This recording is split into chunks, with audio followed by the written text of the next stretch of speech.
गरुडगमन तव चरणकमलमिह मनसि लसतु मम नित्यम्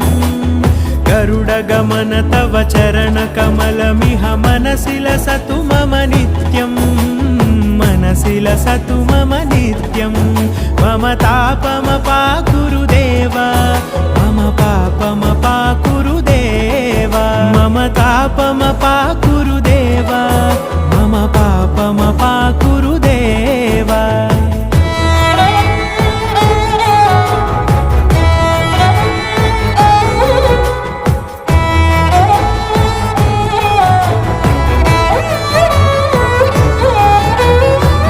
जनयन विधिनमुचिहरण मुख विबुध विनुत पद पद्मा जल जनयन विधिनमुचिहरण मुख विबुध विनुत पद पद्मा विबुध विनुत पद पद्मा